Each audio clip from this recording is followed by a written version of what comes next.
Good morning, myself Shweta, Senior Nursing Tutor from RPMS Vistara Karnal. आज की YouTube video का topic है emphysema versus chronic bronchitis. ये दोनों ही कंडीशन आपकी साइमल्टेनियसली अराइज होती हैं हमारी एक रेस्पिरेटरी कंडीशन जिसे हम बोलते हैं COPD, chronic obstructive pulmonary disorder. Emphysema और क्रोनिक ब्रोंकाइटिस अपने में ही एक डिसीज़ है। नाउ वन बाय वन हम इनको समझने की कोशिश करेंगे। फर्स्ट ऑफ ऑल हम इस स्ट्रक्चर्स को देखते हैं। सबसे पहले आपका होता है टर्मिनल ब्रोंकाइल्स। देन टर्मिनल ब्रोंकाइल्स आपके रेस्पिरेटरी ब्रोंकाइल्स में डिवाइड होते हैं एंड फर्दर एल्वोलार डक्ट होती है। एल्वोलार डक्ट से आपके एल्वोलार सैक्स होते हैं जो कि मेन आपकी रेस्पिरेटरी एक्सचेंज यूनिट है। एम्फाइसीमा के कंडीशन में यही एल्वोलार सैक्स जो होते हैं वो आपके डैमेज हो जाते हैं। On the other hand chronic bronchitis की कंडीशन में ब्रोंकाइटिस वर्ड के मतलब क्या है कि क्रोनिक मतलब बहुत टाइम से जो आपकी ब्रोंकस है उसमें क्या हो रखा है, इन्फ्लामेशन, जिसकी वजह से आपकी जो म्यूकोसल लाइनिंग है उसमें इन्फ्लामेशन हो रखी है। लेकिन इसमें क्या होता है, एल्वोलार डक्ट्स आपके नॉर्मल होते हैं। ये आपके नॉर्मल एल्वोलाइज की पिक्चर है और दूसरी साइड एल्वोलार डक्ट डैमेज हो जाते हैं, साथ ही साथ डैमेज एल्वोलाई हो जाती हैं। इसके मेन कॉजेस हैं अगर पेशेंट क्रोनिक सिगरेट स्मोकर है। एम्फाइसीमा को हम पिंक पफर्स भी कहते हैं और क्रोनिक ब्रोंकाइटिस को हम ब्लू ब्लॉटर्स कहते हैं। यूजुअल प्रेजेंटेशन क्या होती है, एम्फाइसीमा में शॉर्टनेस ऑफ ब्रेथ होती है एंड स्कैंट स्पूटम प्रोडक्शन होती है, जबकि क्रोनिक ब्रोंकाइटिस में क्रोनिक प्रोडक्टिव कफ होता है। General appearance of the person thin होता है, समटाइम्स कैक्टिक विथ रोजी स्किन टोन।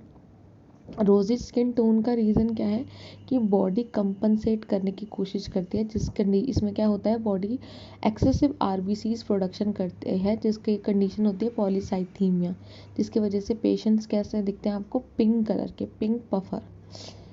जबकि आपके क्रोनिक ब्रोंकाइटिस में ओवरवेट पेशेंट होते हैं, ओबीज होते हैं।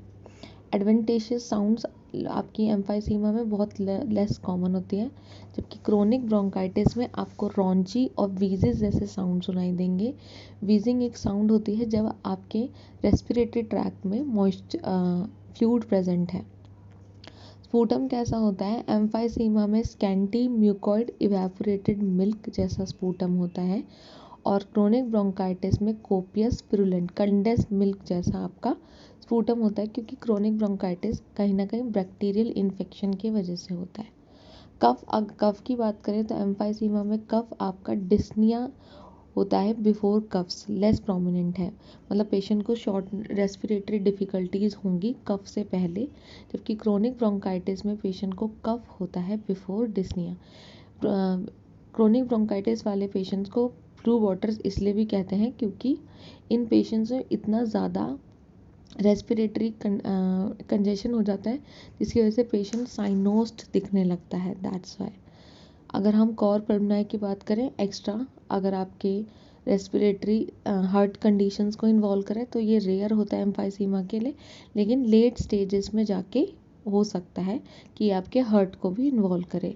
क्रोनिक ब्रोंकाइटिस में हार्ट इन्वॉल्वमेंट ज़्यादा प्रोमिनेंट होती है। अगर रेडियोग्राफी फाइंडिंग्स की बात करें तो हाइपर इन्फ्लेटेड लंग्स होते हैं एम्फाइसीमा में, स्मॉल साइज हार्ट होता है, डायफ्राम आपका लो एंड फ्लैट होता है, बुलाइज जो होते हैं पॉकेट्स ऑफ एयर वो हो भी सकते हैं, नहीं भी हो सकते हैं। क्रोनिक ब्रोंकाइटिस में नॉर्मल साइज लंग्स होते हैं आपके, वेंट्रिकुलर हाइपरट्रॉफी होती है, लंग्स इन्वॉल्व होता है, हार्ट इन्वॉल्व होता है, नॉर्मल शेप डायफ्राम होता है लेकिन डर्टी लंग अपीयरेंस होती है।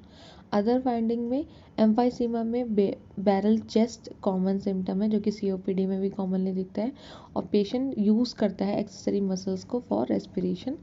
क्रोनिक ब्रोंकाइटिस में जैसे कि मैंने बोला पेशेंट बहुत ज़्यादा साइनोटिक होता है, उसके साथ साथ म्यूकस प्रोडक्शन की वजह से पेरिफेरल एडिमा देखने को मिलता है। ये दोनों ही बहुत ज़्यादा डेंजरस कंडीशन है, कंबाइन करके COPD को रिजल्ट करते हैं, that is very serious complication of respiratory disorders. Now I will end this YouTube video. Please like, share and subscribe to our YouTube channel RPIT Academics. Thank you so much for watching.